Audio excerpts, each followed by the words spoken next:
Hello tout le monde et bienvenue sur Changement de Cap. Moi c'est Indy, votre hôte. Je suis filmmaker et je suis également passionné de voyage, de randonnée et fervent défenseur de la croissance personnelle. Dans ce podcast, nous partons à la découverte de voies alternatives menant à l'indépendance, l'épanouissement et à un équilibre de vie idéal. Ensemble, nous écouterons des récits de personnes qui ont osé faire le grand saut, nous recueillerons des conseils avisés et nous plongerons dans des réflexions qui résonnent. Que votre but soit de réinventer votre parcours professionnel, de marier passion et carrière, ou simplement de mener une vie plus enrichissante, Changement de Cap est là pour vous guider et vous inspirer. Venez, embarquez avec moi dans cette aventure. Bonjour tout le monde, bienvenue dans Changement de Cap. Aujourd'hui, dans mon podcast, on va parler de choses hyper inspirantes. J'ai comme guest Thomas qui est avec moi, qui est un ami que j'ai rencontré il y a 7-8 ans quand je vivais à Bali. Et aujourd'hui, j'ai la chance de le rencontrer à nouveau pour parler des projets qu'il a entrepris depuis ces dernières années. Et j'ai envie de partager ça avec vous parce que c'est quelqu'un qui m'a toujours inspiré. Et aujourd'hui, il est juste en face de moi et j'ai envie qu'il raconte son histoire. Et juste pour la petite histoire, pour ce podcast qui est un peu spécial, juste pour vous situer, on fait ce podcast juste au bord de la mer, sur une île très lointaine en Indonésie. Comme ça, vous comprenez un petit peu dans la situation dans laquelle on est. Et pour ceux qui suivent les podcasts sur les vidéos, vous allez pouvoir suivre aussi le podcast et comprendre un peu l'environnement là où on est. Donc voilà. Bonjour Thomas. Salut Indy, salut à tous. Mais cool de faire ce podcast avec toi. Je sais pas s'il voit la mer sur la vidéo. Non, il voit la hamac derrière toi. Il voit la hamac, ils peuvent deviner, quoi. Yes. En tout cas, voilà. Merci de me permettre de faire ce podcast avec toi et de raconter ton histoire. Avec plaisir. Est-ce que, juste pour situer un petit peu, tu peux te présenter qui tu es, ton âge, ce que tu fais? Ouais, bien sûr. Donc, je m'appelle Thomas, j'ai 33 ans. Je suis originaire de Bordeaux, en France. Et il y a 5 ans, je suis arrivé sur cette île qui s'appelle Buka Buka et, pour créer un projet de resort. Donc, c'est là où on se trouve en ce moment sur l'île. Voilà. Ça fait un peu plus de 8 ans que je suis en Indonésie. Après, je sais pas, qu'on parlera un peu de tout ça, comment, pourquoi. Et voilà. Et oui, pour la petite histoire, on s'est rencontrés au tout début quand j'étais à Bali et on a fait une vidéo ensemble qu'on a revue il y a pas longtemps d'ailleurs. C'était marrant. Je sais pas si tu peux passer des extraits, c'est rigolo. Et c'est super cool de t'avoir ici. T'as fait le trajet pour venir aussi loin parce que mine de rien, de Bali, c'est pas non plus à côté, même si ça reste en Indonésie. Donc merci à toi d'être venu. Et pour l'anecdote, c'est mon premier podcast vidéo. J'ai déjà fait des podcasts, tu sais, par audio. Et c'est la première fois que je fais un podcast vidéo. Voilà. C'est pour ça que je t'ai sorti ma plus belle chemise. Ah ouais, j'adore. Elle est trop belle ta chemise. Je suis fan. Donc voilà. Trop cool. En tout cas, merci de me recevoir ici. C'est vrai que là, ça fait quelques jours que je suis sur cette île Buka Buka Island et j'ai vu plein de choses fantastiques. Mais j'ai envie de commencer par le début et raconter un petit peu comment toi, tu es arrivé ici. Déjà, premièrement, comment ça se fait que tu es arrivé en Indonésie? Alors, comment ça se fait?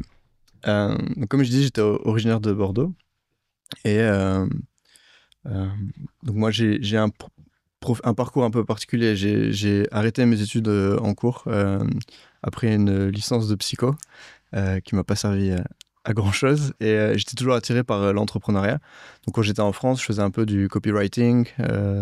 Donc, j'ai bien aimé l'idée de travailler depuis mon laptop et je bossais un peu dans le monde de la nuit où j'organisais des soirées, c'était des soirées étudiantes.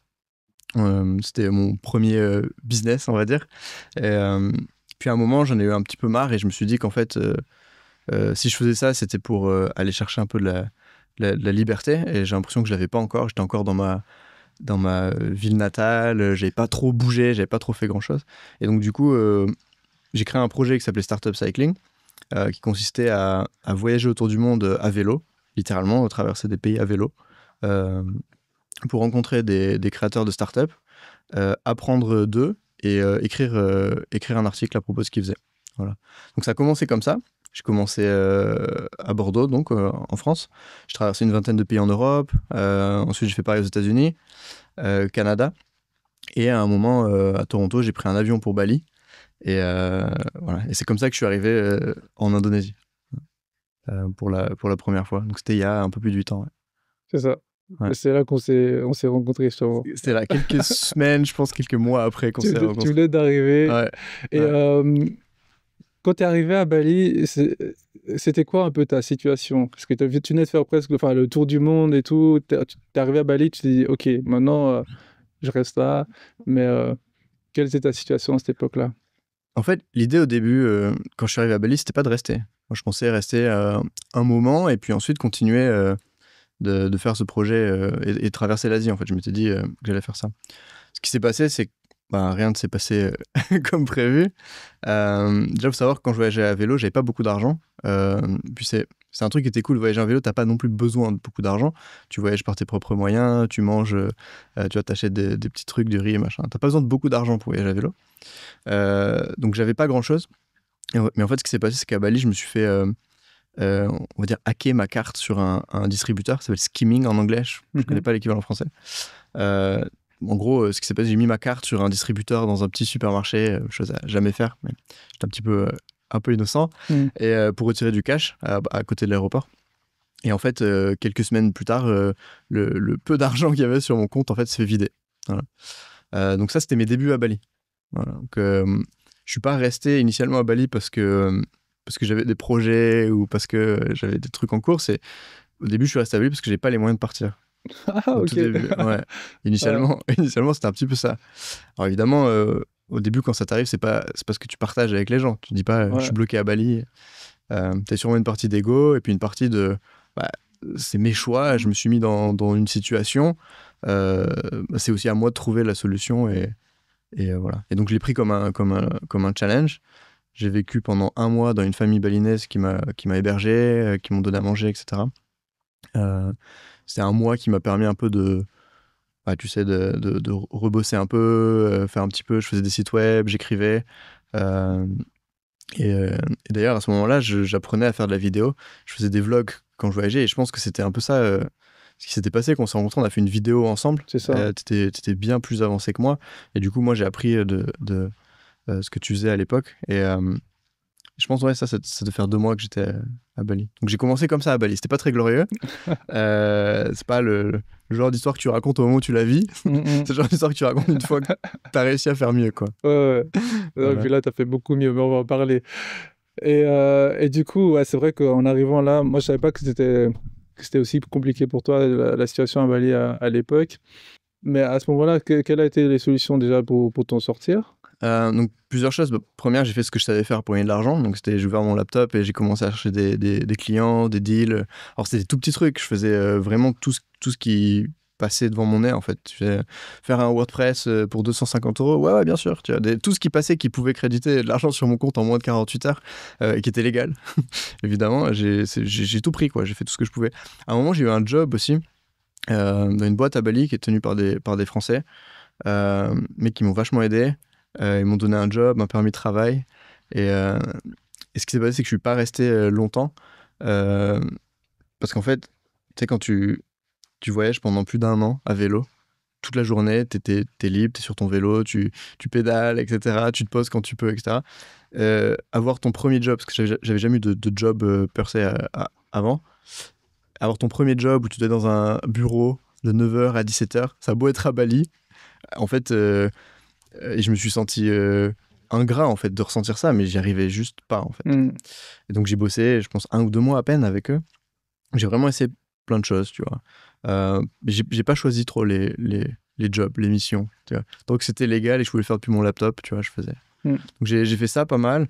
Et le moment où il y a vraiment eu un changement, c'est quand j'ai découvert le e-commerce.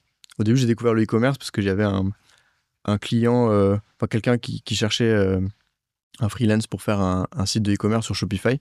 Moi, à l'époque, je connaissais ni le e-commerce ni Shopify. Moi, je faisais des petits WordPress hyper simples. Mais du coup, quand j'ai vu combien c'était payé, j'ai dit ouais, bien sûr, je sais faire, tu vois, aucun problème. En me disant bon, bah, s'il y en a qui arrivent à faire, je suis pas plus bête qu'un autre, je vais réussir à apprendre. Et donc, du coup, j'ai passé des jours et des jours à apprendre tout ce que je pouvais à propos de Shopify et de faire des e-commerce. Et en fait, bon, j'ai pas eu le deal avec le client, mais du coup, dans ce process d'apprendre le e-commerce, j'ai aussi découvert un truc qui s'appelait le dropshipping. Voilà. À l'époque, le dropshipping, pour situer, on était en 2016. Le dropshipping, c'était pas encore hyper connu. Ouais, c'était encore nouveau. Je crois que t'es la première personne qui m'a vraiment parlé et montré ce que c'était. Je me rappelle, tu m'expliquais ce que c'était le dropshipping. J'avais aucune idée de ce que c'était. C'était un peu ça commençait un peu à être populaire, quoi. Un tout petit peu, quoi. Et en fait, c'est un peu ça qui m'a... C'était un peu l'opportunité le déclic où en fait, j'ai fait ça avec un copain. En fait, j'avais un pote, Nico, qui lui était à Paris, un mec qui a beaucoup voyagé aussi. Je me rappelle, il m'avait dit ouais, si un jour tu as une idée de business, peut-être qu'on peut faire un truc ensemble. Tu te dis pas, c'est la façon la plus smart de commencer un business, mais peut-être vu ma situation et peut-être vu la sienne à l'époque, lui était à Paris, j'étais à Bali, puis je l'ai appelé, je lui dis mec, j'ai entendu parler d'un truc, ça s'appelle le dropshipping. On n'y connaissait rien, tu vois, tous les deux. Alors j'étais à Bali, il y avait pas mal de gens, peut-être des digital nomades, à Bali, il y en a pas mal. Donc, j'ai rencontré des gens qui m'en ont un peu parlé. Et peut-être pour ceux qui connaissent pas, peut-être que j'explique hyper rapidement ce que c'est. Ouais. Dropshipping, en gros, c'est t'as un store sur Shopify, c'est un site web qui a ton nom avec ton nom de domaine. Et en fait, tu vends des produits, mais ces produits-là, en fait, tu les as pas en stock.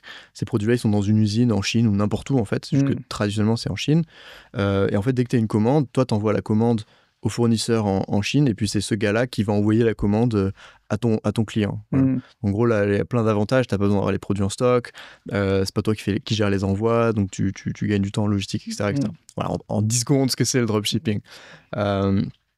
Et souvent, c'était fait avec des trucs comme AliExpress ou Alibaba. Voilà. Ouais. Donc, voilà. Donc moi, ça, c'était mon moment déclic de j'ai des dettes, je reste à Bali parce que j'ai pas les moyens de faire autre chose, je peux pas même pas payer un billet d'avion pour rentrer, je peux faire quelque chose de ma vie, quoi. C'était la plate tournante, quoi.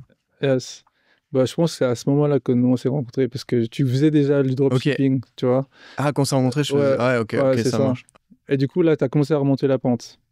Ouais, en fait, quand on a commencé le dropshipping avec Nico, savoir qu'on n'y connaissait rien, tu vois, tous les deux.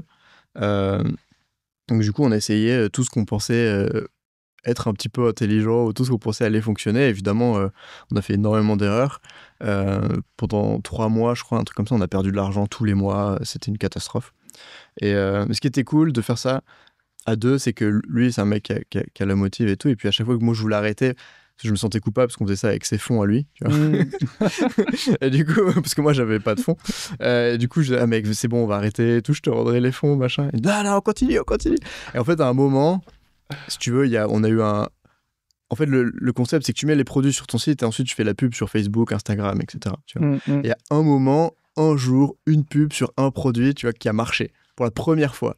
Et c'est un mélange de chance et de persévérance, tu vois. Dans cet ordre, je pense. Ouais. Et un jour, ça a commencé à marcher. Et puis, du coup, on a tout misé sur ce produit-là, cette audience-là, cette façon de faire là. Et ça a commencé à très bien marcher. Voilà. Trop bien. Ouais. Trop bien. Et là, bah, du coup, tu peux te payer un billet d'avion pour rentrer. Et du coup, là, j'ai plus envie de rentrer. Et là, t'as plus envie de rentrer. Qu'est-ce qui s'est passé Du coup, je passe de être à Bali à manger des nasi goreng à 10 000 roupies, donc à moins d'€1 tous les jours, à avoir un petit peu d'argent, donc payer les dettes, etc. Et puis pouvoir un peu profiter. Première fois de ma vie que je fais de l'argent, en fait. Tu vois. Enfin, on parle de 5 figures, 6 figures. Je sais pas si on peut parler trop d'argent, mais en gros, on arrivait à un moment où on faisait 100 000 euros de chiffre d'affaires, hein, pas de profit, mais 100 000 euros de chiffre d'affaires par mois pendant plusieurs mois d'affilée, sachant qu'on était 2 dans le business, et à peu près peut-être 25-30% de profit, tu vois. Ah ouais. Alors, c'est pas incroyable, hein, c'est pas des millions, mais pour des mecs comme lui et moi, qui sont partis de rien, on hallucinait. On génial. disait, on est 2 pecnos derrière leur ordi à Bali parce qu'il est venu après. On s'est dit, même nous, on se disait, est-ce que c'est légal? Est-ce qu'on va pas finir en Ouais. prison? Tu vois, C'est trop facile. Maintenant, c'est facile. et quand tu réfléchis, c'était pas si compliqué que ça, en fait. Tu Non. vois, surtout quand tu vois comment c'est compliqué maintenant de le Ouais, faire. ouais. C'était pas si compliqué que ça, quoi. Donc je me retrouve à un moment à avoir de l'argent sur un compte, quoi. Ouais. Sachant que avant, j'avais jamais eu ce type d'argent. Encore une fois, on parle pas de millions. Mm. Tu vois. Je pense au total, le business, on a dû faire peut-être 750 000 $ au total de Ah vente ouais. en 11 mois. Ouais. Et Ok. ce qui pour nous était gigantesque. Ouais. Après, on a rencontré des gens qui faisaient ça aussi. T'as des communautés, on a fait des masterminds. À un moment, j'ai ouvert un co-living, co-working pour être avec des gens qui étaient dans le même biz Je me rappelle. à Bali, Ouais. la Hustlers Villa. Et puis en fait, tu te rends compte que c'est rien ces chiffres. Tu vois. Mm. T'as des mecs qui font des millions. Mm. Tu vois. Et puis t'as aussi, mais c'est une minorité, t'as 0,1% des mecs qui vont faire des millions, et puis t'as 99% qui font zéro. Ça. Ouais, c'est ça. Et du coup, c'est ça qui t'a permis de créer le projet, enfin, de ce projet là où on est actuellement, que j'ai envie que tu en parles, mais Ouais. c'est de là que c'est parti ou... En fait, il faut savoir que c'est pas un business, le dropshipping, qui est hyper fulfilling. Tu vois, c'est pas, tu t'épanouis pas en faisant du dropshipping. Enfin, peut-être qu'il y en a, et c'est super pour eux. Nous, on s'épanouissait pas. Ouais. On vendait des produits qu'on n'aimait pas, d'une façon qu'on n'aimait pas particulièrement, à des gens qu'on n'aimait pas particulièrement. Tu vois, on s'identifiait pas à nos clients, il y avait zéro passion derrière. C'était vraiment make money business. Tu vois, c'était vraiment juste ça. Tu vois. Ok. Et sans entrer dans les détails, on a arrêté avec Nico, tous les deux. Moi, j'ai créé un projet qui s'appelait la Hustlers Villa à un moment. Ça a duré pendant 2-3 ans. Donc l'idée, c'était un co-living, co-working à petite échelle où des gens qui faisaient du business en ligne venaient. Et puis l'idée, c'est qu'on avait cette communauté de gens qui étaient dans les mêmes types de business. Alors business en ligne, c'est large maintenant, surtout maintenant. Ouais. Mais on se retrouvait là, on faisait les business brunch, je me rappelle, le dimanche, où du coup tout le monde pouvait venir, tu pouvais networker, on mangeait bien et tout, c'était cool. On a fait ça pendant 3 ans. J'ai eu d'autres petits projets qui ont pas forcément trop marché. Et à un moment, j'ai eu une opportunité. Quelqu'un m'a parlé d'une île en Sulawesi. On m'a dit tiens, si tu veux, je connais quelqu'un qui vend un terrain sur une île. Et moi, je trouvais ça complètement délirant. Et je me suis dit écoute, à ce moment-là, il faut savoir que moi, j'ai vraiment envie de rester à Bali. Tu vois, pas parce que j'avais pas le choix, mais parce que j'avais vraiment envie. En fait, j'ai été tellement challengé. C'est ce truc de m'être fait voler mon argent, la barrière de la langue, et que ça m'a vraiment hyper stimulé intellectuellement, et ça m'a vraiment fait grandir. Je suis passé par énormément de phases qui étaient très compliquées, et j'ai beaucoup grandi, et en fait j'ai adoré c'est pas que j'ai adoré, comment dire, ce process m'a beaucoup... j'en ai beaucoup bénéficié, tu vois. Ouais. Et en fait, comme je me suis dit, j'étais tellement challengé ici, je me dis, je vais continuer ici. Donc mon challenge, c'était comment est-ce que je peux vraiment être résident en Indonésie, légalement, avoir un business, etc. Tu vois. Okay. Et voilà. Et donc, on m'a parlé de cette île, et je me suis dit, écoute, tu vois, ça fait longtemps que t'es... Enfin, à ce moment-là, ça faisait 3 ans, je pense, que j'étais à Bali. Et je me dis, ouais, j'arrête pas de dire que j'aime bien l'Indonésie, mais en fait, je connais pas trop le reste. Tu vois. Je connais Bali, j'avais bougé pas mal autour de Bali. J'étais allé un petit peu dans les îles à côté, mais je connaissais pas trop le reste. Et du coup, je me dis, bon, écoute, au pire, ça fait des vacances sympas. On va quand même dans une région qui est cool, la Sulawesi. Ouais. Et puis, au mieux, il y a quelque chose qui se passe et puis on verra, quoi. Donc, je prends un billet d'avion. Avec la personne qui connaissait le vendeur, on arrive, on fait un tour dans les îles, dans les Togean. C'est la région qui s'appelle les Togean, qui est un parc national. Et j'arrive sur l'île, ici, exactement là. Il n'y avait rien du tout. T'as juste des cocotiers. Ouais. Et là, on sort du bateau, je marche sur la plage et je me dis, waouh, c'est trop bien. En fait, ce qui était trop bien, c'est le fait que ce soit une île qui soit quand même à taille humaine. Tu vois, l'île, elle fait 160 hectares, c'est pas énorme. Tu vois, tu peux la traverser en une demi-heure. Ouais. T'arrives, t'avais le sunset, il faisait super beau, l'eau, elle était calme, un peu comme aujourd'hui. Et le truc, c'était de me dire, ouais, en fait, je pourrais vivre là. Tu vois, le fait que ce soit possible. Ouais.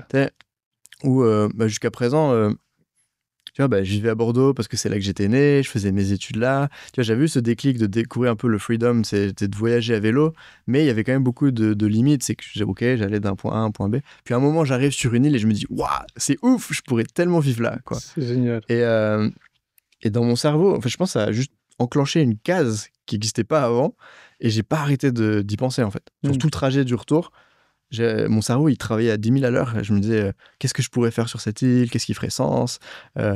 Évidemment au début l'idée d'un éco-resort, c'est quelque chose qui apparaît comme étant assez obvious. Tu vas pas faire un énorme hôtel en béton sur une île magnifique comme ça. Non, clairement pas. Mais l'idée c'était moi j'aimerais trop y vivre, tu vois.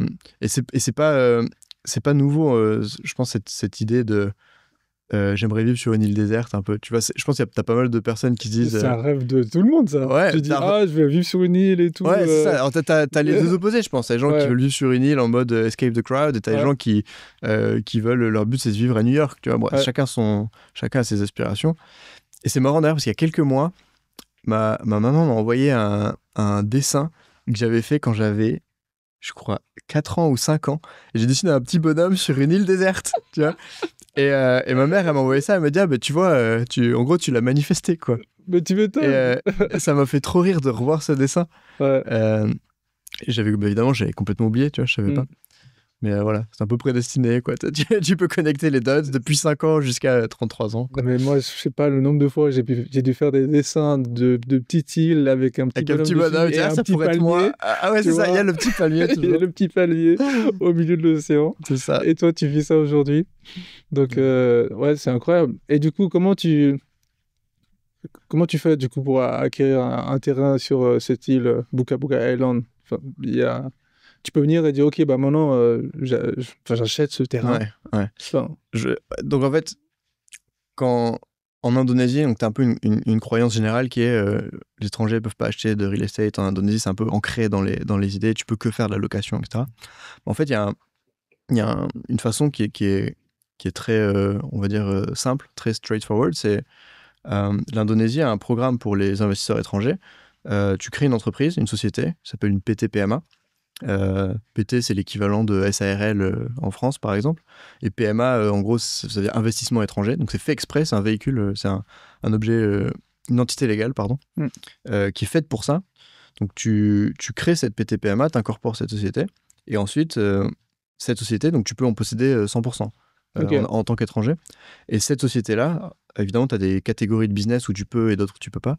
Mais pour le real estate, tu peux. Et cette société, en fait, peut acheter des terrains et ensuite, tu peux avoir des licences pour opérer des business sur ces terrains. Voilà. C'est la version courte, évidemment. Il y a plus de nuances. Mais c'est possible. Voilà, c'est possible. Ouais. Il y a une façon voilà, tout à fait légale de le faire et qui non seulement est légale, mais en plus le gouvernement en fait la promotion. Le gouvernement indonésien a une volonté très forte de faciliter les investissements étrangers dans le pays. C'est quelque chose que pas beaucoup de gens savent en fait. Ouais. Et du coup, t'achètes le terrain. Alors en fait, le process est un peu plus compliqué parce que le terrain, c'est un certain coût et puis après, il faut penser à qu'est-ce que tu vas développer dessus, etc. Donc, le processus qui s'est passé en fait, c'est que moi, dans ma tête, ça commençait à cogiter.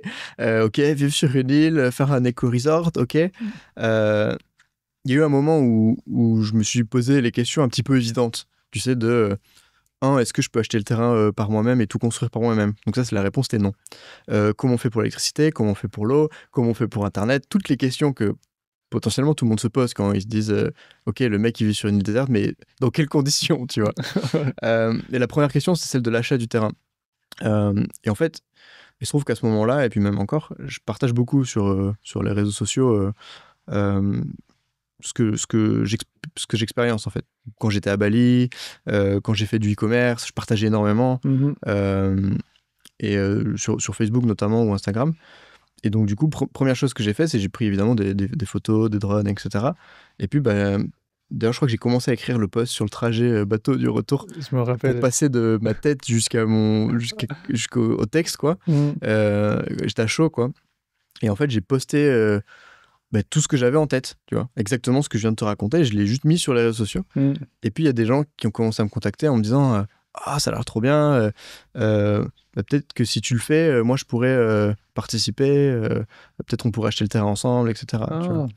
L'intention initiale, c'était pas vraiment je me suis pas vraiment dit je vais faire un post et comme ça je vais pouvoir lever des fonds.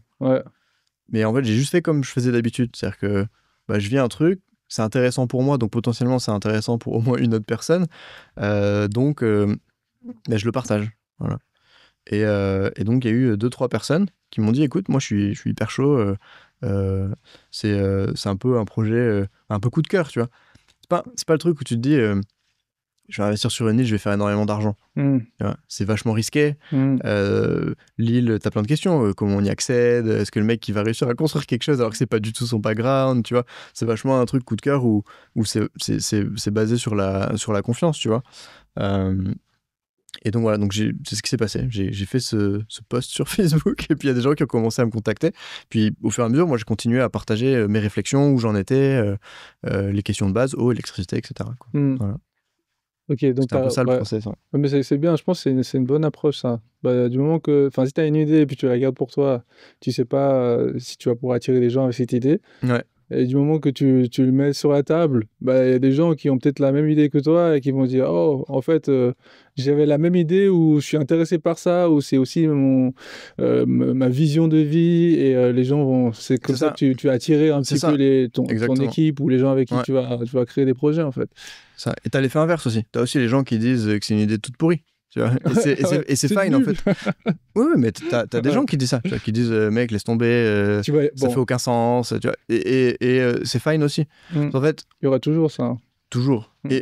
Et puis peut-être qu'ils ont raison en plus, tu vois. C'est pas, peut-être qu'ils ont des points valides, tu vois. Ouais. C'est cool, c'est bien d'écouter. Après, moi j'étais dans une optique où je me suis dit, il y a un moment où je me suis dit, ok, je vais le faire. Le moment où j'ai résolu un peu les questions de base, eau, électricité, etc. Là, je me suis dit, c'est bon, on va le faire. Il y a des gens qui arrivent. Tu vois, il y a des gens, je suis pas le premier. Ouais. Tu vois, il y a des gens qui arrivent. Tu peux aussi connecter avec ces personnes-là, sachant que je pense qu'en général, les gens qui ont plus ou moins de succès dans ce qu'ils font, j'ai une croyance très profonde qui est que des personnes qui sont vraiment successful, elles sont très ouvertes à l'idée de partager leur expérience avec d'autres personnes qui essayent. Tu vois. Ouais. Ça, je trouve que c'est un bon mindset. Je pense que et puis ça a été prouvé. Hein. Il y a énormément de gens qui m'ont aidé, qui eux étaient successful dans leurs projets similaires. Et qui m'ont aidé, qui m'ont fait gagner 10 ans d'erreurs. De galères. Ouais, c'est des trucs tout bêtes parfois, mais tu poses une question, comment tu as résolu ce problème-là? Puis ben nous, on fait comme ça. Ouais. Puis c'est un mec qui est sur une île remote, donc tu peux chercher sur Google, tu trouves pas beaucoup d'infos. C'est pas un truc qui est hyper mainstream de construire un resort sur une île remote. Ouais. C'est pas hyper mainstream. Okay. Donc quand tu connectes avec des gens qui l'ont fait aussi, tu partages. Tu vois. Et puis à un moment... quand c'est toi qui découvres des trucs, tu partages avec eux aussi, etc. Non, ça c'est bien. Et du coup, c'est quoi tes challenges? Parce que tu arrives sur cette île et il y a rien. Il y a une noix de coco, une plage. À peu près, ouais. Il n'y a pas d'eau, il n'y a pas d'électricité. C'est pas ton domaine. Enfin, tout ça. Tout ça. Comment tu fais? Parce que moi, quand je vois ce qu'il y a autour de moi et tout, et en sachant qu'il n'y avait rien ici, tu vois, comment tu as géré ça? Je suis parti le point de départ s'appelle les first principles, donc premier principe de base.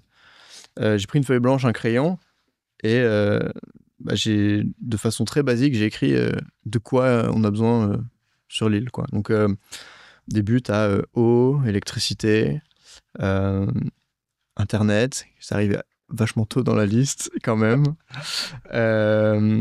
nourriture, matériaux de construction.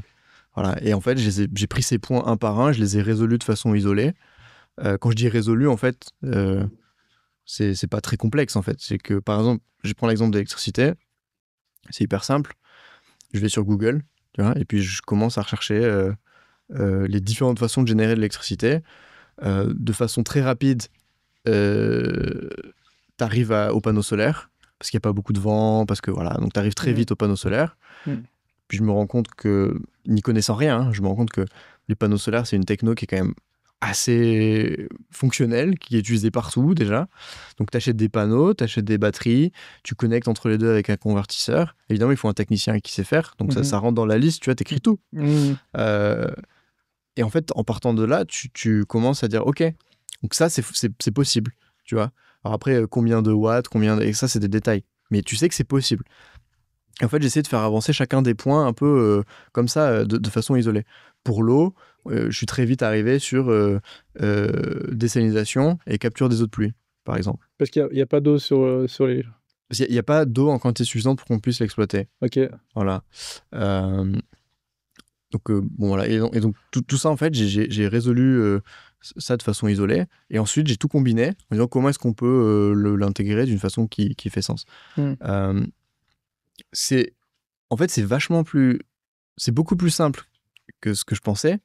Ce qui est compliqué, c'est l'implémentation et c'est de se poser des questions que tu ne te posais pas. Tu vois. Par exemple, je trouve qu'on a mis beaucoup de temps avant de capturer les eaux de pluie de façon systématique. Alors que c'est évident maintenant. Ah ouais. Et que beaucoup de gens en avaient parlé. Et moi, je me suis dit, ouais, mais bon, tu vois, l'eau qui coule des toits, c'est pas non plus... Mais en fait, c'est énorme. Ah, c'est beaucoup d'eau, en fait. C'est beaucoup d'eau. À chaque fois qu'on a une grosse pluie, de 1 heure, on peut capturer jusqu'à 5000 litres ou plus d'eau. Ah ouais, c'est vrai que... C'est quand même énorme. Ouais. Tu vois. Ouais. Et alors maintenant, on a un système. Maintenant, évidemment, tu pars toujours des premiers principes de base, t'implémentes, et puis ensuite t'apprends. Donc au début, on avait juste le toit du restaurant qui est en pente, qu'on a fait exprès en pente. On a mis une gouttière derrière, et puis en fait, on a fait rentrer l'eau dans des cuves. C'est assez évident. Puis ça, après, tout seul. Voilà. Et puis après, on s'est rendu compte que l'eau de ces cuves, il fallait quand même qu'elles aillent dans nos cuves principales pour rejoindre notre circuit d'eau, tu vois. Et pareil, la construction d'un circuit d'eau, j'en sais rien, moi, comment on fait au début, tu vois. Donc j'arrive, je commence à regarder, ok, les tuyaux, la taille des tuyaux, il faut une pompe. Puis après, tu fais confiance un petit peu en ton bon sens, on va dire, pour essayer de comprendre comment ça marche. Et encore une fois, on est en 2024. À l'époque, on était 2018-2019. Il y a quand même énormément de gens qui partagent tout sur YouTube. C'est fou. Moi, je trouve ça fou. Je me suis vraiment rendu compte à ce moment-là que Internet, c'est incroyable. En fait, je pense que beaucoup de gens utilisent Internet pour de l'entertainment, de la distraction, etc. Mais la quantité d'informations que tu as, c'est fou. Ouais. Après, ce qui est dur, c'est de la trier. Parce qu'il y a énormément de gens. C'est énorme. Et du coup, ça peut être délétère. C'est-à-dire que quand tu as trop d'informations, tu sais pas laquelle prendre. Tu vois. Donc là pour le coup, le fait de prendre ces first principles, c'est génial parce que tu te dis, bon, ok, là, l'électricité, je résous ça. Ok, les panneaux solaires, machin. Ensuite, l'étape d'après, c'est de te dire, ok, qui vend des panneaux solaires en Indonésie, tu vois, parce qu'il y a ça aussi. Après, il faut les faire venir sur l'île. Après, il y a la question des bateaux, de la logistique, etc. Bon, j'ai pas de faire tout le schéma, mais au début, t'es un peu comme un lapin dans les phares d'une voiture au milieu de la nuit. T'es un peu en mode, oh, c'est trop dur, il y a trop de trucs. Et tu restes comme ça. Et la plupart des gens restent comme ça parce qu'en fait, tu vois le big truc. Et en fait, quand tu le découpes en tout petits morceaux et que tu résous des petits puzzles un par un comme ça, après, tu deviens un peu le chef d'orchestre du truc, quoi, et t'organises un petit peu tout. Et tu fais quand même plein d'erreurs. Hein. Je te dis pas, tu fais ça et ensuite tout va aller. Et ça... En tout cas, pour moi, j'ai fait plein d'erreurs. Et du coup, chaque fois, on arrive à améliorer. Tu vois, là, on a rajouté 5000 watts de panneaux solaires parce qu'on s'est rendu compte que par rapport aux batteries qu'on avait, on pourrait tenir plus longtemps avec 5000 watts en plus. Ça, c'est des trucs qu'on apprend. C'est soit tu es un expert, soit tu gagnes l'expérience en payant quelqu'un qui a cette expérience et du coup, tu l'acquiers, tu achètes l'expérience, soit tu l'apprends toi-même. Tu vois. Et puis ici, je pense que tu as le temps d'apprendre par toi-même aussi parce que je sais pas si tu n'avais pas forcément de rush. De temps, de timing, genre je dois finir pour la fin de l'année. Enfin, tu prends le temps d'apprendre les choses sur le tas. Ouais, c'est ça. Tu prends le temps. T'es pas en ville avec un emploi du temps, un 9 to 5, etc. Je bosse quand je bosse ou quand il y a Internet. Au tout début, c'était compliqué. Internet, c'était compliqué. Tout était compliqué au début. Au début, je vivais dans un petit bungalow qui est plus là maintenant, qu'on n'a jamais fini. La douche, c'était avec un petit seau d'eau comme ça. On faisait venir l'eau. La seule eau que j'avais, c'est de l'eau qu'on faisait venir dans des jerrycans par bateau. Donc à chaque fois qu'il y avait un trajet en bateau, on mettait quelques jerrycans pour que je puisse me doucher. On faisait à manger sur un tout petit feu devant sur des planches en bois. Au début, c'était un peu route, quoi. C'est ouf quand tu me racontes ça et de savoir maintenant ce qu'il y a ici et le confort qu'il y a ici. C'est incroyable, c'est incroyable. Moi, je me rappelle encore au début de ces projets parce que moi, je suivais le projet sur les réseaux. Bah, déjà, je me rappelle la première fois quand tu m'as dit, quand je t'ai écrit, tu me dis, ouais, quoi de neuf à Bali? Et là, tu me dis, je suis plus à Bali. En fait, je suis en Sulawesi. J'ai acheté du terrain sur une île. Je fais, non, mais ce gars, il n'arrêtera jamais. Il n'y a rien qui va l'arrêter. Mais après, je voyais tes stories et puis où tu amenais des machines sur des pirogues en bois. Je suis là, mais tu sais, je pense que la plupart des gens, ils seraient déjà freinés par les difficultés que ça demande. Mais en fait, je pense que ce que tu as dit tout à l'heure, qui est vraiment, je pense, important à garder en tête, c'est le fait de décomposer un schéma en petits morceaux et pas voir justement the big picture, tu vois. C'est ça, Et ça permet déjà de moins stresser, de prendre un problème à la fois. Je pense que ouais, bon, en sachant ça et en voyant où tu es arrivé aujourd'hui, je me dis, alors forcément, tu peux appliquer cette tactique pour tout et arriver presque à tout, quoi. Ouais. Donc c'est cool. Mais juste par rapport à l'eau, parce que tu parlais de désaliniser l'eau, parce que moi je suis ici, je l'ai vu et tout, c'est pas quelque chose que tout le monde connaît. On peut prendre l'eau de mer et enlever le sel et l'utiliser juste pour se laver. Pour boire aussi, Pour boire aussi. Ouais. Ok. T'as différents standards de désalinisation. Tu vois, c'est intéressant quand tu dis... En gros, pas tout le monde est au courant pour la désalinisation, et c'est le cas de plein de choses. Je me suis rendu compte en faisant ce projet que dès que tu t'intéresses à un sujet où tu dis wow, ça a l'air hyper pointu, en fait, tu te rends compte que tu as des sous-communautés de gens pour qui c'est évident. Tu vois, et c'est ça qui est génial. La désalinisation, donc pour répondre à la question, c'est évident pour toutes les personnes, par exemple, qui vivent sur un bateau.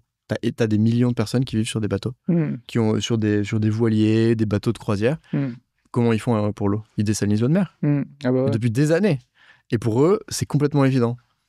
Pour moi, au début, je me dis désaliniser l'eau de mer, mais laisse tomber. Genre, ça doit être des machines monstrueuses, ça doit coûter hyper cher. Bon, ça coûte quand même hyper cher, mais mais en fait, le processus, c'est même pas high-tech en fait. En gros, le principe de base, c'est vraiment très simple. N'importe qui peut comprendre. Et quand je l'ai vu, je me suis dit ah ouais, ok, ça a l'air vraiment simple. Tu prends une membrane avec des trous plus petits que la taille du sel. Okay, et en fait, tu fais passer de l'eau de mer à très haute pression dans cette membrane, de sorte à ce que l'eau et le sel se séparent. Donc en fait, tu n'as que l'eau qui traverse la membrane, et ce qui reste, c'est de l'eau très salée, enfin de l'eau encore plus salée. Donc en fait, limite, c'est pas vraiment comme si tu enlevais le sel de l'eau, c'est un peu, tu extrais l'eau de l'eau salée. C'est ce qu'ils appellent RO, reverse osmosis, ou osmose inversée.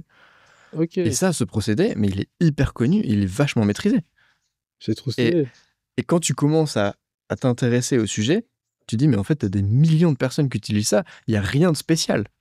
Tu vois, sauf que toi, quand tu es sur ton île, que tu n'as pas d'eau, si tu n'as pas le réflexe d'aller chercher sur Google ou YouTube comment faire de l'eau à partir d'eau de mer, bah tu le sais pas, mais l'information, elle est là. Elle est là. Il faut en avoir besoin pour aller chercher. Et ça prend 2 minutes 30 d'aller chercher. C'est ça que je trouve fou, c'est qu'on est à quelques secondes de quasiment n'importe quelle information, et souvent on va pas la chercher. Donc l'eau de mer, c'est un très bon exemple. Après, évidemment, tu as d'autres contraintes. C'est la désalinisation, c'est pas un process qui est passif, c'est un process actif, c'est-à-dire que ça demande de l'électricité. Les pompes, tu as au moins 2 pompes. Une pompe qui va chercher, pardon, tu as 3 pompes. Une pompe qui va chercher l'eau de mer pour la stocker dans une cuve. Une pompe qui initie le process, qui fait passer l'eau de la cuve jusqu'à plusieurs filtres, tu as des filtres à charbon, etc. Qui est une pompe somme toute normale.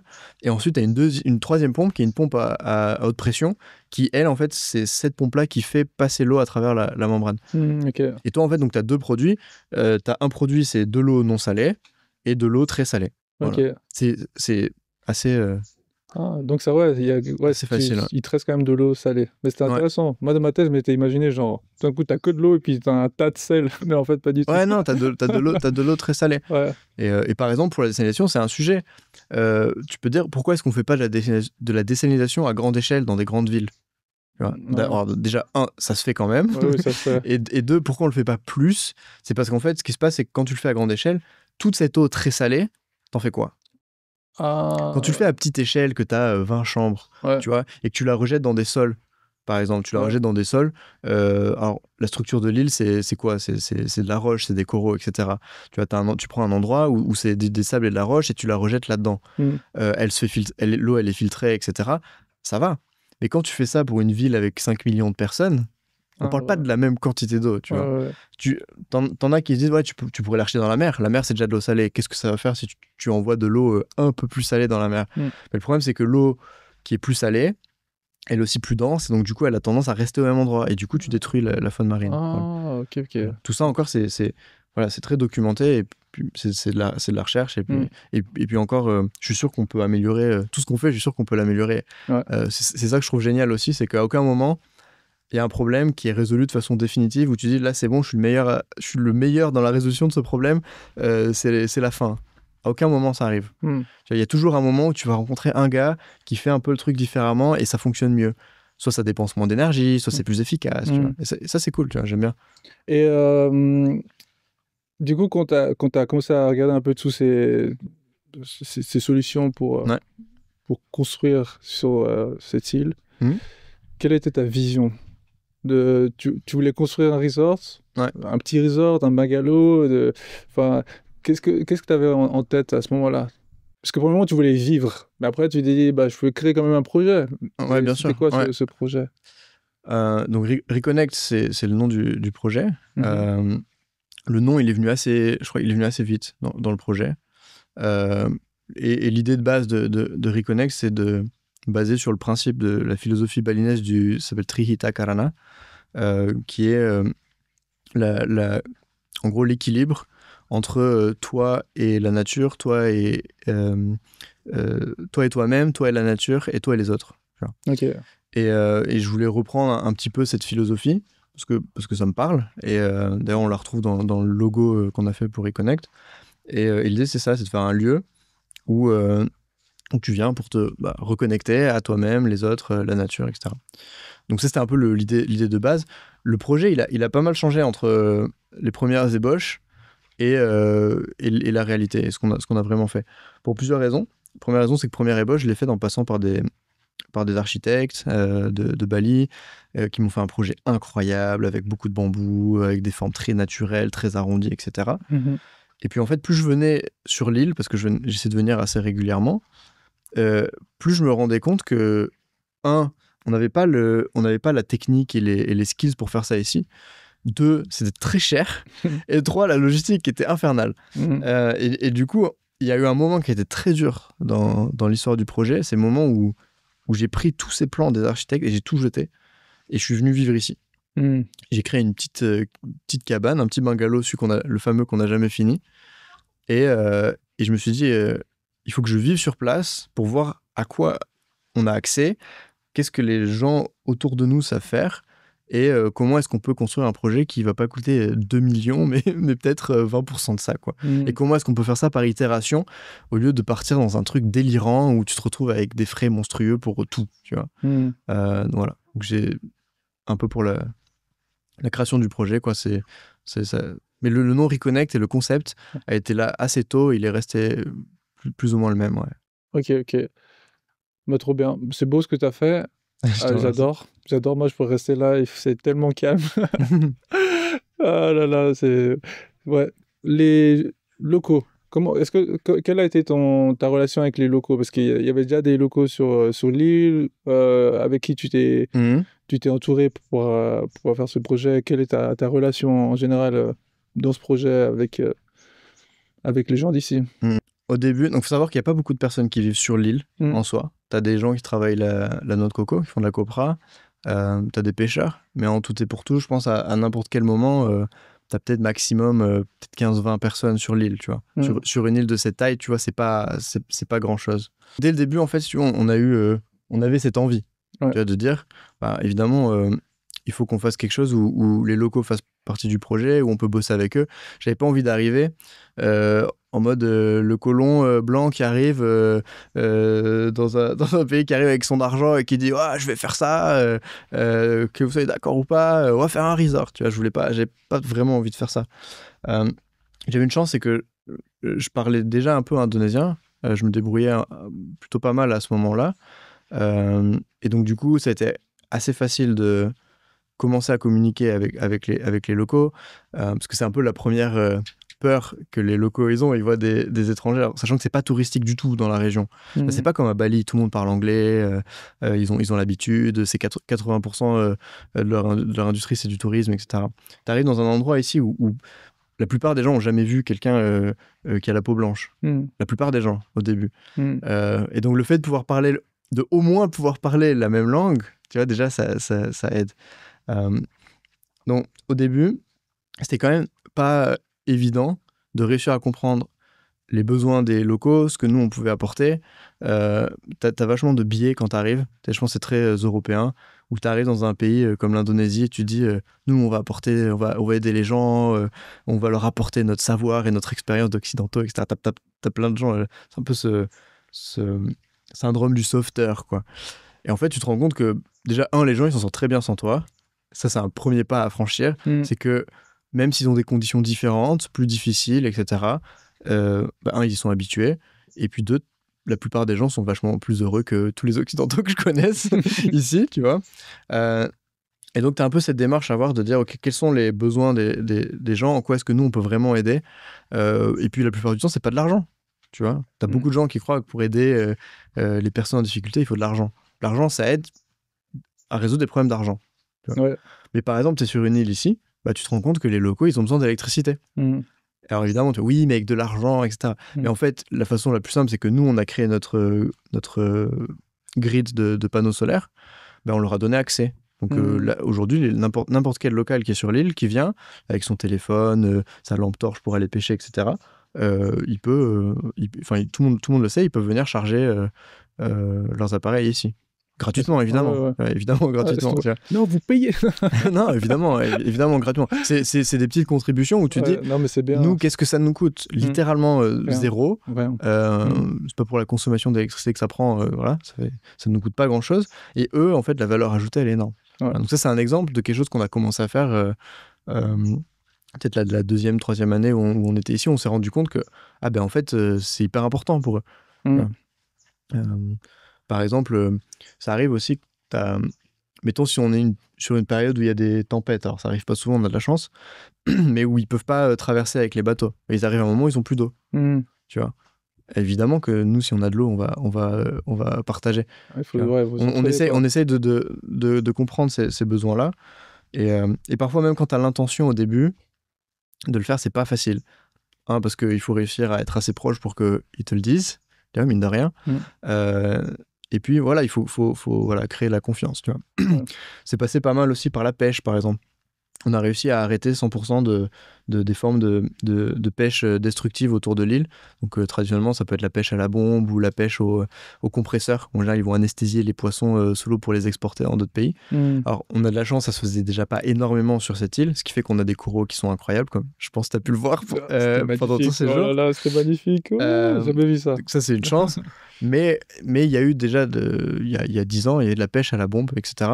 Et ça, on a réussi à y mettre fin, pas en les interdisant, tu vois, pas en leur disant nous on sait mieux que vous, il faut pas que vous le fassiez, c'est pas bien, donc c'est interdit. Et ça c'est une approche qui marche pas, ou alors il faut que tu aies des policiers et puis dès que t'as plus personne, les gens ils reviennent, ils le refont, tu vois, il y a pas d'apprentissage, etc.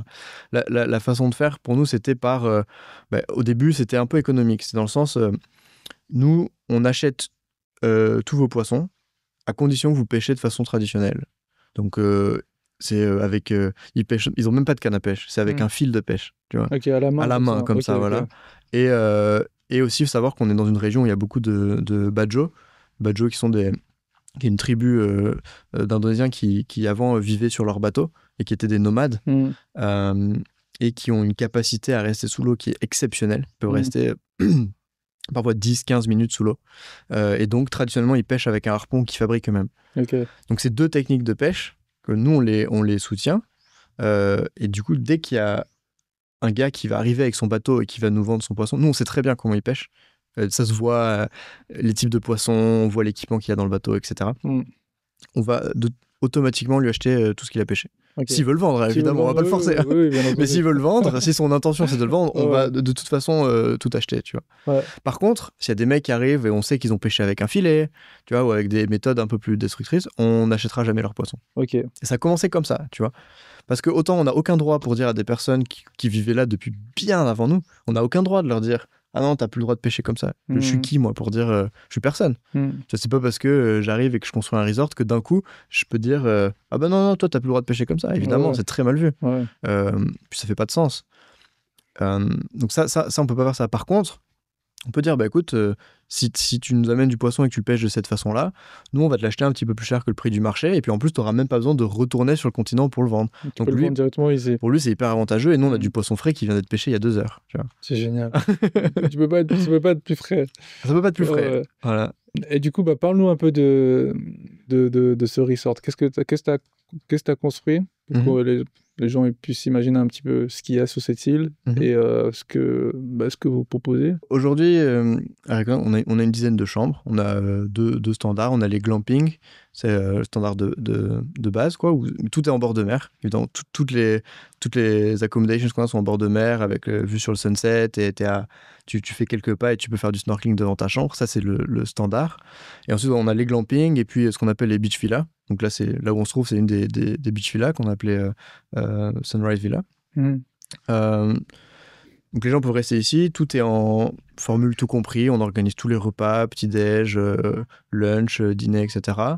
Et au niveau activité, ce que les gens... En fait, la raison pour laquelle les gens viennent ici, t'as 2 types de personnes. T'as les gens qui veulent vraiment sortir un peu de... Genre, mais qui vivent dans des villes, etc., qui veulent complètement... déconnecter justement pour reconnecter qui eux vont venir c'est du chill, rester sur la plage, boire des cocos, etc. Et après tu as des gens qui sont plus water sport, donc qui viennent ici pour vraiment faire des activités, notamment donc snorkeling, stand-up paddle, on a du kayak, et là depuis 6 mois on a commencé à faire du scuba diving, et ça c'est l'activité qui attire pas mal de monde maintenant, parce qu'on a une douzaine de sites qui sont accessibles à 5-10 minutes de bateau de l'île, dont 6 sur 12 sont vraiment exceptionnels. Et ensuite, on a aussi des sites qui sont un peu plus sur le continent à 20 minutes de bateau. Tu vois. Mais en gros, tu peux passer 2 semaines ici et plonger tous les jours et tu t'ennuies pas, quoi. Et là, il y a une demande qui est très forte pour ça. Ça a beaucoup de centres de plongée. Par exemple, tu vas à Bali, tu vas à Lombok, tu vas dans des régions comme ça qui sont déjà très connues. Quand tu vas plonger, t'as 40 mecs avec toi. Ouais, c'est ça. Tu fais de la plongée, puis où tu regardes, en fait, tu vois plus de gars que de poissons. Tu vois. Et nous, c'est pour ça qu'on s'est dit, on va le faire à small scale. On n'est pas un dive resort. Tu vois. On a un resort avec du diving. Ouais. Et on a commencé il y a quelques mois, quoi. Ça fait 6 mois. Et on appelle ça du private diving. C'est-à-dire que c'est que des tout petits groupes, des palanquets, on appelle ça en plongée. C'est que des petites palanquets, des petits groupes, et tu vas à des spots où il n'y a que toi et les poissons. Tu vois. Max, tu as 2-3 personnes. Je pense que le plus gros groupe qu'on ait eu depuis le début, c'est peut-être 6 personnes. Tu vois, et puis on a bien demandé à tout le monde, c'est bon, c'est OK pour vous si vous êtes 6, machin. Et ils sont partis à 6. Mais c'est le max qu'on ait eu, tu vois, pour un groupe, quoi. Et donc, c'est toi, les poissons et les coraux. Et les gens, ils adorent, quoi. Les gens... Ouais, moi, je trouve extraordinaire parce que moi, je suis parti hier avec les gars qui sont partis en plongée. Puis pour faire les vidéos. Pour faire les vidéos. Ouais. Et j'ai juste fait du snorkeling.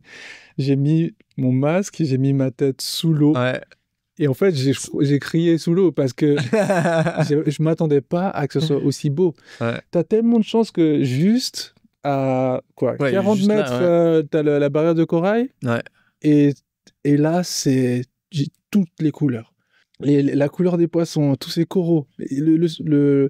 L'océan ici, c'est vraiment très, très riche. C'est très riche. Rien qu'en snorkeling. Ouais, rien qu'en snorkeling, ouais. Et moi, je me rappelle que il y a des périodes où tu avais les dauphins qui passaient aussi devant souvent, ton île. Des saisons, Bancs de dauphins, des raies mentales. Ils passent juste devant. T'es assis là, exactement. T'es assis là et puis tu les vois à 200 mètres. Ouais, non, mais c'est incroyable. C'est incroyable. Et c'est marrant parce que des fois, je me dis, toi, quand tu voyages, quand ça t'arrive de quitter cette île et tout, quand tu dis je rentre chez moi, tu rentres sur ton île. Ah, ouais. C'est génial. Puis surtout quand tu pars en vacances depuis ici aussi, Ouais, il y a des trucs que je fais plus en vacances. Je mange plus de poisson par exemple. ok, ouais. Ouais, parce que. Ça n'a plus trop d'intérêt. Ouais. C'est compliqué. Mm. Parce qu'ici, tu as une diversité de poissons qui est énorme. Tu en manges quasiment tous les jours. Tu vois, et puis quand tu vas à Bali et que tu vas commander du poisson, il y a une expression en indonésien, ils disent le poisson, il est mort 7 fois. Tu vois. Ah ouais. C'est déjà ça. Ça commence mal. C'est une expression indonésienne. Tu vois, ils disent, le poisson, il est déjà mort 7 fois. C'est-à-dire que le mec, il a été au port il y a une semaine, il a vendu un gars, qu'il a vendu un gars, etc. Ici, le poisson, il est mort qu'une fois. Ouais, bah, c'est bien. C'est bien. On a un joli coucher de soleil pendant qu'on fait le podcast, là. Ouais. Bon, en tout cas, moi, ton histoire, elle m'a toujours inspiré parce que bah, quand on s'est rencontrés, tu es arrivé, tu étais dans une période difficile, tu arrives à vélo en Indonésie, tu peux pas rentrer chez toi en France parce que tu n'as même plus d'argent. Et aujourd'hui, de savoir que tu es arrivé à créer quelque chose de presque inimaginable pour la plupart des gens, que ça reste juste au niveau d'un rêve inatteignable. Enfin, atteignable pour certaines personnes qui ont un mindset comme le tien, mais il n'y a pas beaucoup de gens qui peuvent se dire être capables de faire ça, et je trouve ça hyper inspirant. Et c'est pour ça que j'avais envie de partager ça avec la communauté aujourd'hui, parce que je trouve ça vraiment cool. C'est très très beau ce que tu as fait. En étant ici, ça faisait longtemps que je ne m'étais pas retrouvé dans un endroit aussi calme, où enfin, c'est vraiment paisible. Et puis tu es dans la nature, tu manges bien, tu es entouré des animaux, il y a juste les bateaux de pêcheurs. Quand je dis les bateaux de pêcheurs, c'est des petites pirogues qui passent, qui vont pêcher leurs petits poissons. Il n'y a pas d'avion qui passe dans le ciel.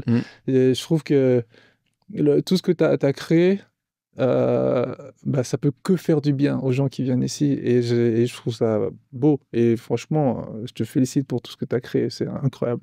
C'est vraiment incroyable. Après, l'île, elle était déjà là. Moi, je ne l'ai pas créée. Elle était là, mais j'aime le. Moi, j'ai juste mis des cabanes dessus pour que les gens puissent en profiter. Ouais. Mais tu vois, le podcast, c'est changement de cap. De voir que le cap que tu as pris, franchement, pour moi, c'est incroyable, c'est inimaginable.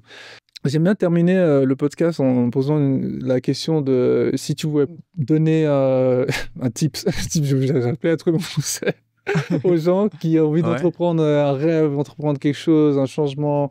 Qu'est-ce que tu pourrais donner? Ouais, ce qui m'a aidé le plus, et ce qui, je pense, aiderait beaucoup de personnes qui n'ont pas encore entrepris, c'est de comprendre que parfois, tu peux être en train de faire la bonne chose et tu as l'impression que tu es en train de tout foirer. Et c'est hyper important parce que plusieurs fois, dans la construction du projet, j'ai douté, évidemment. J'ai fait des erreurs, évidemment. J'ai fait plein de trucs où, en fait, il y avait des solutions 1000 fois mieux, tu vois. Mais la seule différence entre quelqu'un qui va faire quelque chose et va réussir et quelqu'un qui le fait pas, c'est qu'à un moment donné, celui qui le fait pas, ben, soit il a abandonné en cours, soit il a même pas commencé, tu vois. Et c'est vachement important de se rendre compte que quand tu es dans le process, t'as beau être en train de réussir à aller là où tu veux, tu vois, et ben dans le process, en tout cas pour moi, je ne vais pas parler pour tout le monde, mais pour moi, bah, tu as l'impression que tu es en train de foirer plein de fois, tout le temps, tous les jours, tu as des doutes. En général, je partage ça, pourquoi ? Et je pense que c'est utile pour tout le monde, parce que quand tu regardes des gens qui sont successful, en général, tu dis « Waouh, lui, il a trop réussi, il a dû faire que des bons choix, etc. » Mais pas du tout. Pas du tout. T'as plein de gens... En fait, je pense que le plus gros point commun des gens qui réussissent versus ceux qui réussissent pas, c'est que les gens qui réussissent, ils n'ont jamais arrêté. Tu vois, et les gens qui réussissent pas, à un moment, ils ont arrêté. Et c'est là qu'ils n'ont pas réussi. Tu vois, c'est parce qu'ils ont arrêté d'essayer. Et quand je dis c'est important, c'est même important pour moi, parce que parfois j'oublie.